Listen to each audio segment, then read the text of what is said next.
Bonjour à tous. Voilà. Vous voyez dans les présentations en fait précédentes comment on a essayé d'organiser la journée, c'est-à-dire en fait des acteurs qui sont au niveau national, ensuite au niveau du bassin, au niveau de la région, au niveau des collectivités. On a choisi ce déroulé justement je reviens sur un des points sur lesquels j'ai insisté en fait ce matin, qui est la dynamique territoriale. On a des acteurs en fait qui sont sur le terrain de nature, de taille et qui ont des objectifs aussi très très différents. Et donc il paraît important, si on veut atteindre une transition hydrique, faire appel donc à cette dynamique territoriale, que l'on ait en face de chacun de cette diversité une diversité en fait d'acteurs. D'accord. Par ailleurs, et ça a été rappelé sur un des dossiers, de plus en plus nous en tant qu'Aquacé, mais c'est ce que ces acteurs font bien sûr aussi, c'est de monter grosso modo ce qu'on va appeler des tours de table pour parler rapidement, voir comment, par rapport à un programme qui peut porter des actions différentes, des fois plusieurs acteurs en même temps qui essayent de porter un projet commun, comment on a autour d'eux, en fait, différents acteurs, de la plus petite échelle, la communauté urbaine, jusqu'à le bassin et même au niveau national. Voilà. Ensuite, nous, en tant qu'Aquacé, depuis début 2025, et donc je rappelle, ça fait au moins une douzaine d'années en fait qu'on est sur ce sujet, nous avons eu la grande surprise et aussi le grand plaisir de voir venir vers nous en fait différents grands acteurs bancaires qui commençaient à se positionner en fait sur la transition hydrique, parfois de manière extrêmement directe. Il y a eu même des articles qui sont passés dans les Échos il y a quelques semaines sur comment financer la transition hydrique venant d'acteurs bancaires. Et donc du coup, on a commencé à échanger avec eux pour voir un petit peu comment en fait comment vous en êtes là, comment est-ce que vous avez analysé votre situation et qu'est-ce que grosso modo vous comptez faire par rapport à tout ça. Donc ça, c'était un des échanges que j'ai eu avec Marine de Baselder, donc qui représentait le groupe HSBC. La transition du transport n'ayant pas encore commencé, elle a été bloquée dans un train. Et donc du coup, je vais reprendre de manière bien sûr extrêmement rapide les propos qu'on a partagés avant en m'appuyant sur ces présentations. Donc en fait, HSBC, c'est une banque qui est de taille extrêmement importante. Et ce que j'ai trouvé particulièrement intéressant, original, c'est comment est-ce qu'ils sont venus en fait au niveau de l'eau.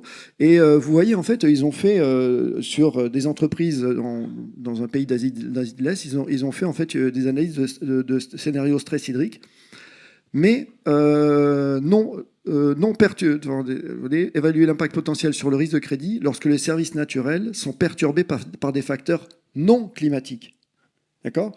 On revient sur la présentation que j'ai faite très très rapidement là ce matin, c'est-à-dire que oui, on a le climat. Le climat, il arrive et il va déstabiliser le système. Mais il ne faut pas croire que les situations au niveau local sont déjà dans une situation qui n'est pas sous tension. Ok, donc par exemple, il peut y avoir exploitation croissante de l'eau, ce que j'expliquais tout à l'heure avec l'intensification des activités, le changement d'utilisation des impacts des terres en amont. Ok. Et donc derrière, ils disaient, ok, admettons qu'on va avoir une disponibilité d'eau réduite pendant 3 mois, et ils ont fait une analyse de risque et une analyse des conséquences. Et ben voilà, ils avaient un tiers des entreprises analysées passent de la catégorie investment grade à spéculative. Donc pour eux, en fait, ils ont un peu découvert ça, c'est comme ça qu'elle m'a présenté. Donc ils avaient ça faisait partie d'une grande étude, d'accord, avec pas mal de facettes. Et quand ils sont tombés là-dessus, ils se sont dit, mince, en fait, ils ont un petit peu découvert ça, et ils sont allés beaucoup plus loin pour essayer d'évaluer les différents aspects de ce risque lié à l'eau. Donc là, vous voyez, c'est quelque chose, et je ne vais bien sûr pas du tout rentrer dans le détail, j'en suis pas capable, mais ils ont commencé à élaborer en fait des analyses de scénarios qu'une institution financière pourrait élaborer face aux risques liés à l'eau. D'accord ?